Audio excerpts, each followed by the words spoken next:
أعوذ بالله من الشيطان الرجيم بسم الله الرحمن الرحيم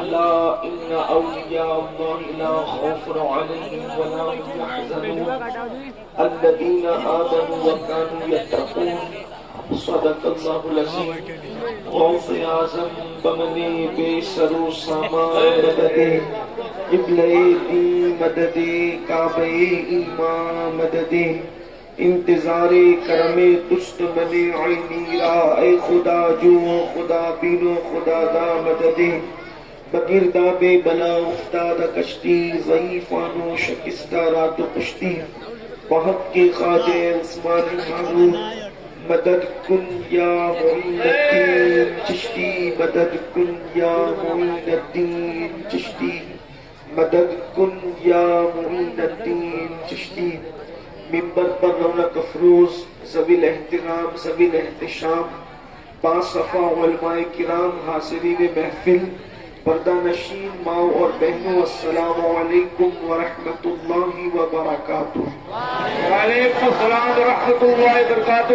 انتہائی احترام و عقیدت کے ساتھ اپنے اور ساری کائنات کے مرکز عقیدت انیس سے بے کساں چارہ ساز درد مندہ ہم غریبوں کے غم گسار ہم فقیروں کی ثروت شہر یار ارم تاجدار حرم نوبہار شفاعت شب اسرا کے دولہا نوشے بزم جنت دانائے سبل مولائے کل ختم الرسل خسرو خوباں سیاح لامکہ وجہ کن فقہ در اللہ المکنون سر اللہ المخزون عالم ما کانا وما یکون آب و گل انبیاء جان و دل اصفیاء مطلع ہر سعادت مقطع ہر سیادت خلاصہ کائنات فخر موجودات حضور احمد مجتبی محمد مصطفیٰ ارواحنا فدا صلی اللہ تعالی علیہ وآلہ وصحبہ وبارک وسلم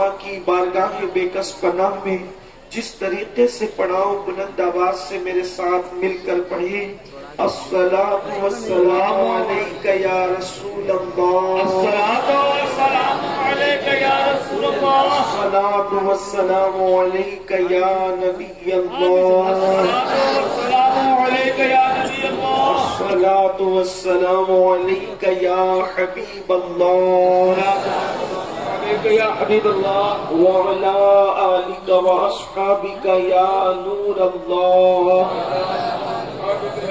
صلی اللہ تعالی علیہ وسلم۔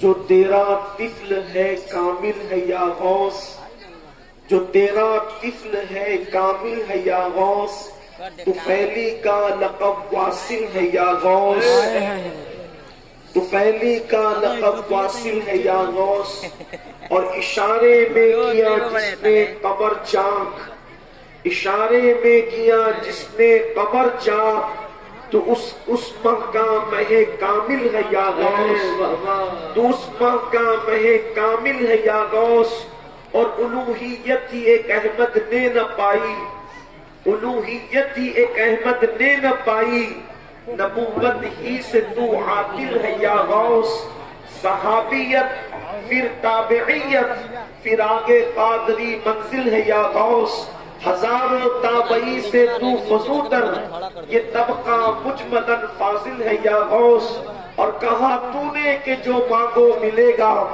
کہا تو نے کہ جو مانگو ملے گا رضا تجھ سے تیرا سائل ہے یا غوث اور رضا کا خاتمہ بالخیر ہوگا تیری رحمت اگر شامل ہے یا غوث۔ آج کی یہ محفل شہنشاہ بغداد قطب الاقطاب غوث الاغواث غیاث الکونین محبوب ربانی محبوب سبحانی سیدنا شیخ عبد القادر جیلانی سرکار غوث پاک رضی اللہ تعالیٰ کی یاد میں انعقاد پذیر ہے۔ اسی مناسبت سے قرآن مقدس کی آیہ کریمہ کی ایک حصے کی تلاوت کرنے کا شرف حاصل کیا گیا۔ اللہ پاک کی بارگاہ میں دعا ہے کہ میرا اللہ اس کے متعلق مجھے حق کہنے اور آپ تمامی خواتین و حضرات کو حق سن کر اس پر عمل کرنے اور اسے عام کرنے کی توفیق عطا فرمائے۔ اس وقت پوری دنیا کے اندر مسلم امہ دو چیزوں کا شکار ہے اور اس کا علاج ہم ہر جگہ تلاش کر رہے ہیں، لیکن ہر مرض کا علاج، ہر تکلیف کا علاج، ہر درد کا علاج، ہر مشکل کا علاج میرے اللہ نے قرآن میں بیان فرما دیا ہے۔ دو تکلیفیں سب کو ہے، اگر کوئی مالدار ہے اس کو بھی ہے، اگر کوئی غریب ہے اس کو بھی ہے، اگر کوئی خوبصورت ہے اس کو بھی ہے، کوئی حسن والا نہیں ہے اس کو بھی ہے۔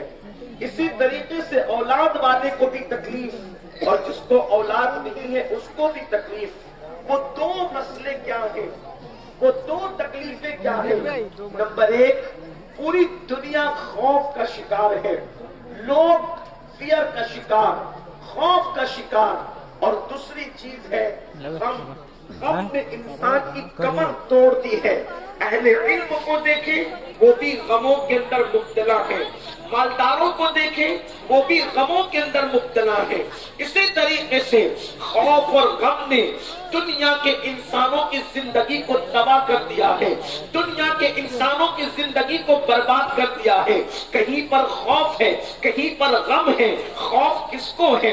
نعمت جس کے پاس ہے، زوال نعمت کا خوف ہے، اور جس کے پاس نعمت نہیں ہے اس کو نعمت نہ ہونے کا غم ہے۔ مثال کے طور پر اولاد ہو تو خوف اس بات کا ہے کہ کہیں اولاد مر نہ جائے، اولاد بے وفا نہ ہو جائے، اولاد باقی نہ ہو جائے۔ اللہ اکبر۔ اور اگر نہیں ہے تو غم ہے، آخر ہے کیوں نہیں؟ دولت ہے تو خوف ہے کہ کہیں چلی نہ جائے، اور نہیں ہے تو غم ہے کہ دولت ہے کیوں نہیں؟ قرض کے پوری دنیا خوف اور غم کے ماحول کے اندر زندگی گزار رہی ہے۔ تخت پر بیٹھنے والا ہو یا تختے پر بیٹھنے والا، خوف اور غم کے اندر زندگی گزر رہی ہے۔ نرم نرم گدوں پر انسان نیند کی گولیاں لے کر کے سو رہا ہے، لیکن پھر بھی کروٹیں بدلتا ہے۔ اللہ اکبر۔ انسان کو چین کی نیند نہیں آتی، کسی کو خوف سونے نہیں دیتا، کسی کو غم سونے نہیں دیتا۔ خوف اور غم نے انسان کی زندگی کو تباہ کر دیا، پربہار زندگی کو خزاں کے حوالے کر دیا، مسکراتی بھی زندگی کو دردناک کر دیا، مسکراتی بھی زندگی کو کربناک کر دیا۔ میرے آقا صلی اللہ علیہ وسلم کے پیارے دیوانوں، چونکہ ہم لوگوں کا گزر بسر اور ہم لوگوں کا آنا جانا مالداروں کے گھروں میں بھی ہے اور غریبوں کے گھروں میں بھی ہے، ہم دیکھ رہے ہیں اور بہت قریب کے ساتھ دیکھ رہے ہیں، خوف اور غم کے درمیان انسان تباہی کے دہانے پر پہنچ گیا ہے۔ ہر انسان چاہتا ہے خوف سے نجات ملے۔ مثال کے طور پر نجی زندگی کے اندر بھی خوف ہے، گھروں کے اندر بھی خوف ہے، قبیلوں کے اندر بھی خوف ہے، خطے کے اندر بھی خوف ہے، اور غم کا بھی یہی حال ہے۔ اللہ اکبر۔ حکمرانوں کا بھی لوگوں کو خوف ہے اور حکومتوں کا بھی لوگوں کو غم ہے۔ اب مجھے بتاؤ یہ دو چیزوں کا علاج کیا ہے؟ ان دو چیزوں سے نجات کیسے ملے؟ آخر کریں گے کیا؟ جس کی بنیاد پر خوف بھی چلا جائے اور غم بھی چلا جائے۔ میرے پیارے آقا علیہ الصلوۃ و تسلیم کے پیارے دیوانوں، اللہ اکبر، یاد رکھنا ان دو چیزوں کے خاتمے کے لیے قرآن نے دو چیزوں کا تذکرہ کیا ہے۔ اور آپ دیکھیں تو صحیح، زمین کی پشت پر، آسمان کے سائبان کے نیچے اللہ کے کچھ ایسے بھی بندے ہیں نہ جن کو خوف ہے نہ جن کو غم ہے۔ اللہ اکبر۔ وہ کون لوگ ہیں؟ وہ اللہ کے دوست ہیں، وہ رحمان کے دوست ہیں، وہ اللہ کے ولی ہیں۔ حکومتوں کا آنا جانا ان کو خوف میں مبتلا نہیں کرتا، نعمتوں کا عروج و زوال ان کو غموں میں مبتلا نہیں کرتا۔ وہ پیون کا لباس پہنے ہو تب بھی وہ غمگین نہیں ہوتے، روزانہ نیا کپڑا پہنے تب بھی وہ غمگین نہیں ہوتے، ان کو اولاد ہو تو بھی غمگین نہیں ہوتے، ان کو اولاد نہ ہو تب بھی غمگین نہیں ہوتے، ان کو کھانا ملے تب بھی بھی وہ غمگین نہیں ہوتے، انہیں کھانا نہ ملے تب بھی وہ غمگین نہیں ہوتے، وہ فاقے کی حالت میں ہو تو بھی چہرہ گلاب کی طرح کھلا ہوتا ہے، اور اگر پیٹ بھرا ہوا ہو تب بھی چہرے پہ تبسم کھیل رہی ہوتی ہے۔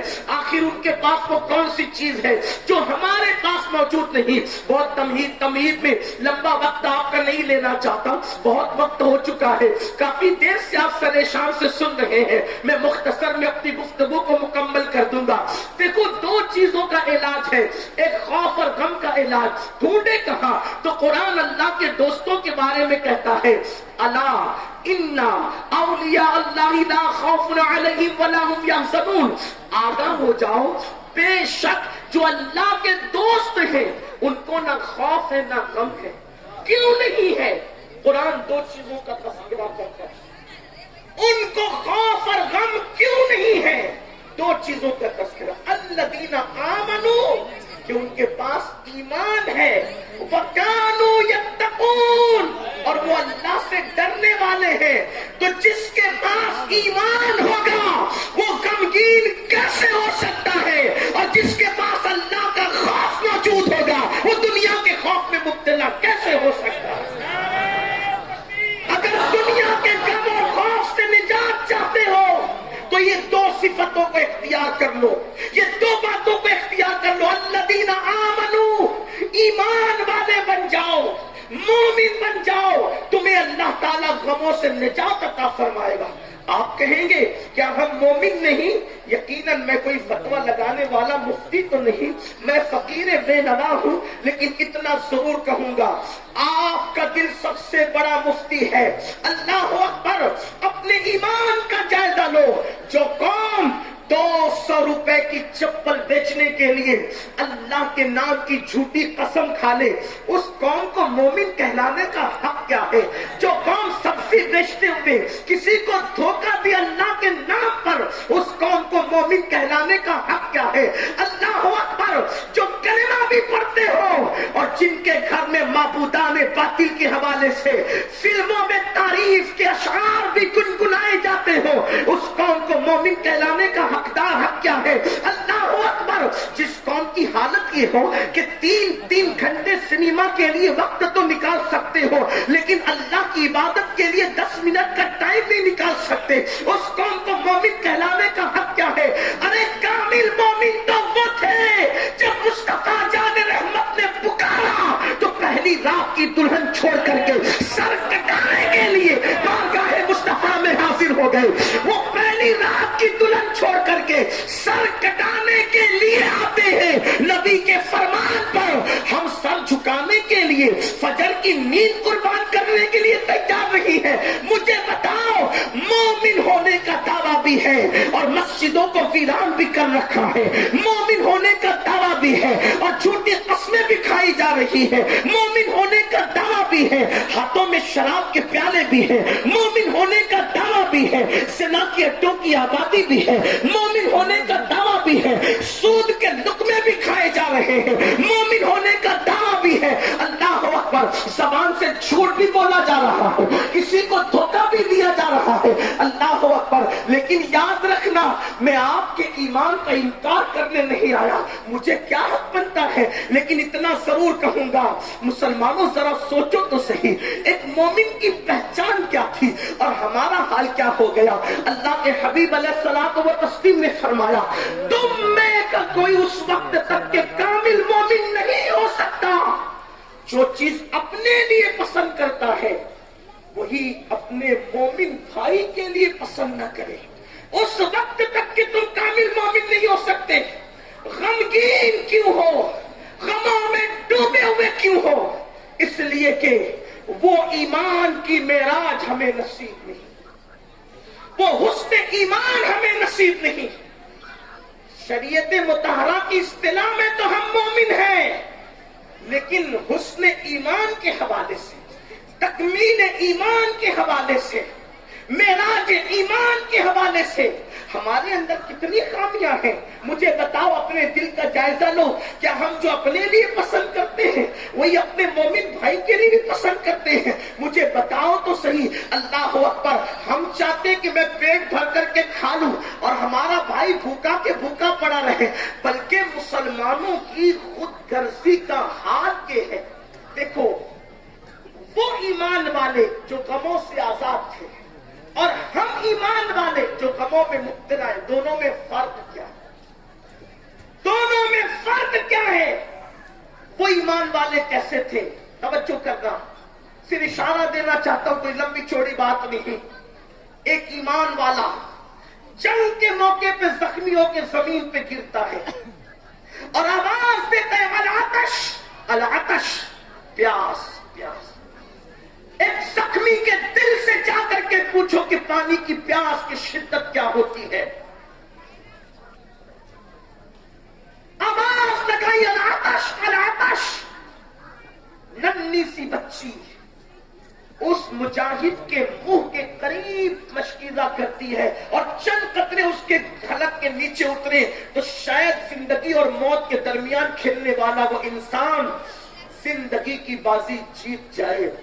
جیسے ہی مشکیزے کا منہ اس کے قریب لگتا ہے، دوسرا مسلمان زمین پہ گر کے کہتا ہے العطش العطش. یہ مسلمان اپنا منہ پھیر کر ادھر اشارہ کر کے اس بچی کو کہتا ہے بیٹی، مجھ سے زیادہ ضرورت میرے اس بھائی کو ہے، جا پہلے اس کو پانی پلا دے. آپ سے میں پوچھنا چاہتا ہوں، حالات کا رونا رونے والوں، کیا یہ جذبات ہمارے دلوں کے اندر موجود ہے؟ کیا یہ کیفیت ہمارے دلوں میں موجود ہے؟ آج مسلمانوں کی خود غرضی کا عالم یہ ہے، اگر دو مسلمان ایک برتن میں کھانا کھا رہے ہوں اور بوٹی ایک ہو، اس مسلمان کی نظر چکی تو یہ اس کے آگے کی بوٹی اپنے آگے کھینچ لیتا ہے. یہ مسلمانوں کی خود غرضی کا عالم ہے. وہ قوم کس طریقے سے حسن ایمان کا مقام پا سکتی ہے، معراج ایمان کی منزل حاصل کر سکتی ہے، جس قوم میں خود غرضی کا حال یہاں تک ہو. سگے بھائی کے یہاں اگر بیٹے ہی بیٹے پیدا ہو تو دوسرے سگے بھائی کو تکلیف ہوتی کہ اس کے بیٹے کیسے پیدا ہو. جو خود کے دودھ شریک بھائی، جو ایک ماں کے پیٹ سے دو بھائی پیدا ہو، جب اس کی خوشی یہ بھائی نہیں دیکھ سکتا تو دوسرے مسلمانوں کی خوشی کیا دیکھ سکتا ہے؟ ایمان، الذین آمنوا، پہلے ایمان، پہلے مومن بنو، کامل مومن. اگر غموں سے نکلنا ہے تو کامل مومن بنو. غرور، گھمنڈ، تکبر ہمیں اپنی ذات کے کنویں سے نکلنے ہی نہیں دیتا. جبکہ سرکار غوث اعظم رضی اللہ تعالیٰ عنہ فرماتے ہیں، میں نے پوچھا اللہ سے، اللہ تو کہاں ہے، میں تجھے کہاں تلاش کروں؟ تو مجھ سے فرمایا عبد القادر، میرے غریب اور کمزور بندوں کے درمیان ڈھونڈ میری رحمت کو، تو وہیں پر پا لے گا. آج تو غریبوں کے پسینے سے ہمیں بدبو آتی ہے. اگر بھائی بھی غریب ہو تو بحیثیت بھائی اس کا تعارف کرانے میں ہمیں شرم آتی ہے. صلہ رحمی کہاں چلی گئی؟ الذین آمنوا وکانوا یتقون. ایمان لاؤ. ایمان کا مختصر تعارف یہ کرایا جا سکتا ہے کہ مصطفیٰ جان رحمت صلی اللہ علیہ وآلہ وسلم جو کچھ لے کر آئے اللہ کی طرف سے، زبان سے اس کا اقرار کرنا اور دل سے اس کی تصدیق کرنا، اس کا نام ایمان ہے. اب ذرا آگے بات چلے گی تو میں عرض کروں گا کہ ہم کتنے بڑے مومن ہیں، اس پر آگے گفتگو ہوگی. پھر قرآن کیا کہتا ہے؟ جب تم مومن ہو گئے، ایمان والے ہو گئے، جو ایمان کے تقاضے ہیں. کیا تقاضے ایمان کے؟ ایمان کے تقاضے کیا ہیں؟ مومن کی شان یہ ہے کہ مومن راستے میں تکلیف دینے والی چیز کو پڑے رہنا بھی پسند نہیں کرتا. ایک مرتبہ دیکھو مومنوں کی پہچان کیا تھی ایک دور میں.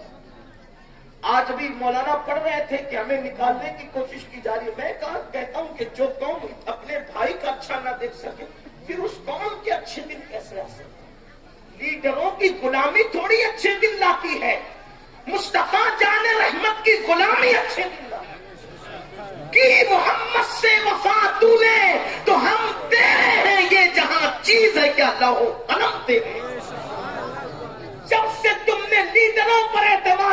شروع کیا، سیاستدانوں پہ اعتماد کرنا شروع کیا، تمہاری لٹیاں ڈوب گئی، نکلو ان کے خول سے اور آؤ اس کے قدموں میں جس کے قدموں میں پتھر بھی پہنچتے ہیں تو معراج پا جایا کرتے ہیں۔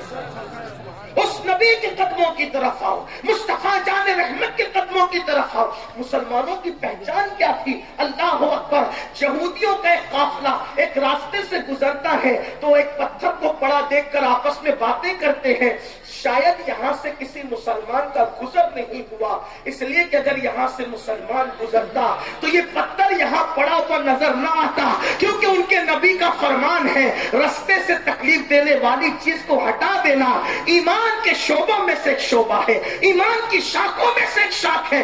آپ مجھے بتاؤ، جو قوم راستے میں پتھر کو پڑا نہ رہنے دے، وہ قوم کسی کے راستے میں کانٹے بچھانا کب گوارا کرے گی؟ وہ قوم کسی کے آگے رکاوٹیں پیدا کرنا کب گوارا کرے گی؟ آپ سوچو تو صحیح، ایمان ہمیں کہاں لے جا رہا تھا اور ہم کس دلدل کے اندر ڈوبے ہوئے ہیں۔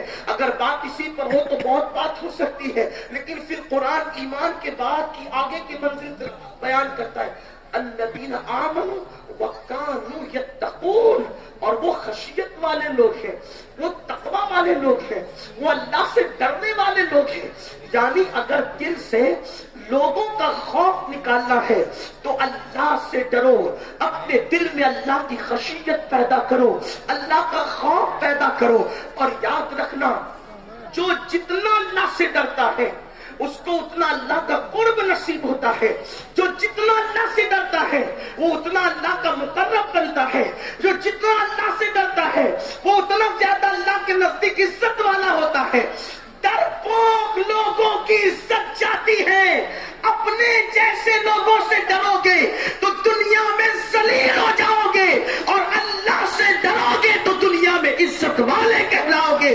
قرآن کہتا ہے اِنَّا أَكْرَمَكُمْ عِندَ اللَّهِ أَتْقَاكُمْ، اللہ کے نزدیک عزت والا وہ ہے سب سے زیادہ جو زیادہ اللہ سے ڈرنے والا ہے۔ اللہ اکبر۔ الذین آمنوا وکانوا یتقون، وہ اللہ سے ڈرتے ہیں۔ کیا آج ہمارے دلوں میں اللہ کا ڈر موجود ہے؟ کیا ہمارے دلوں میں اللہ کا خوف موجود ہے؟ کیا ہمارے دلوں میں اللہ کی خشیت موجود ہے؟ حجت الاسلام امام غزالی رحمت اللہ تعالی علیہ لکھتے ہیں کہ اللہ کے ڈر کا مطلب کیا، اللہ کے خوف کا مطلب کیا، اللہ کی خشیت کا مطلب کیا؟ اللہ کے ڈر کا مطلب یہ ہے جس چیز سے تجھے اللہ نے روک دیا اس جگہ پر تو نظر نہ آئے، اور جس کام کے کرنے کا حکم دیا اس مقام سے اللہ تجھے غیر حاضر نہ پائے، یہ اللہ سے ڈرنے کا مطلب ہے۔ لیکن اللہ اکبر، ہم کہاں کہاں نظر آتے ہیں؟ اللہ اکبر۔ قرآن کہتا ہے ہوا معکم اینما کنتم، تم جہاں کہیں ہو اللہ تمہارے ساتھ ہے۔ اگر کیمرے کے اندر قید ہو رہے ہوں ہم، اگر کسی دیوار پہ لکھا ہے کہ آپ سی سی ٹی وی کیمرے کی نظر میں ہے تو آدمی منہ کا پان اپنے منہ میں تھوک جمع کر کے نگل جاتا ہے۔ اگر سی سی ٹی وی کیمرہ دیکھ رہا ہو تو آدمی پان کو بھی نہیں تھوکتا، انسان گٹکے کو بھی نہیں تھوکتا، کیونکہ میں کیمرے میں قید ہو رہا ہوں۔ اپنے جیسے انسان کے کیمرے میں اگر تیرے حرکات و سکنات قید ہو رہی ہو تو تو پان کا اگال بھی نہیں تھوکتا، اور اللہ تجھے دیکھ رہا ہے۔ پھر تو زنا کے اڈوں کو کیسے آباد کرتا ہے، پھر تو شراب کے اڈوں کو کیسے آباد کرتا ہے، پھر تو چوری کس نیت سے کرتا ہے، پھر تو حجام کی کرسیوں پر بیٹھ کر کے داڑیاں مڈا کر کے گٹروں میں کس طریقے سے پھینکتا ہے۔ بڑی معذرت کے ساتھ جو قوم اپنے جیسے انسان سے زیادہ اہمیت اللہ کی خشیت کو نہ دے، وہ قوم عزت کے ساتھ زمین پہ کیسے؟ شہنشاہ بغداد غوث الاغواث سیدنا شیخ عبد القادر جیلانی فرماتے ہیں کہ جو لوگوں کے سامنے گناہوں سے بچتا ہو اور تنہائی میں گناہ سے نہیں بچتا، وہ ملحد ہے، زندیق ہے، زندیق۔ کسی نے پوچھا یا غوث الثقلین، لوگوں کے سامنے میں گناہ سے بچنے والا اور اکیلے میں گناہ سے نہ بچنے والا زندیق کیسے ہے؟ تو فرمایا وہ لوگوں کے سامنے گناہ سے کیوں بچتا ہے؟ تو لوگوں نے کہا لوگوں سے ڈر کے. تو آپ نے فرمایا جو لوگوں کو دیکھتا ہوا دیکھ کر گناہ نہیں کرتا اور تنہائی میں اللہ دیکھ رہا ہے پھر بھی گناہ کرتا ہے وہ زندیق نہیں ہے تو اور کیا ہے؟ اللہ اکبر. میرے پیارے آقا صلی اللہ علیہ وسلم کے پیارے دیوانوں، کیا ہم واقعی اللہ سے ڈرتے؟ اگر ہم اللہ سے ڈرتے تو گناہ نہ کرتے، اگر ہم اللہ سے ڈرتے تو اللہ کی نافرمانی نہ کرتے. قرآن کہتا ہے یا ایھا الذین آمنوا اتقوا اللہ حق تقاتہ، اے ایمان والو اللہ سے ایسے ڈرو جیسے کہ ڈرنے کا حق ہے. امیر المومنین سیدنا فاروق اعظم رضی اللہ تعالیٰ عنہ اللہ کے خوف سے اتنا رویا کرتے تھے کہ آپ کے رخسار پر رونے کی وجہ سے آنسوؤں کے نشان پڑ گئے تھے. فاروق اعظم کی خشیت ربانی کا حال یہ تھا، آپ چڑیوں کو دیکھ کر کہتے تھے اے چڑیوں تم کتنی خوش نصیب ہو کہ قیامت کے دن تم سے تمہارے اعمال کا حساب نہیں ہوگا اور عمر سے اس کے اعمال کے بارے میں پوچھا جائے گا. میں اللہ کی بارگاہ میں کیا جواب دوں گا؟ میرے پیارے آقا صلی اللہ علیہ وسلم کے پیارے دیوانوں،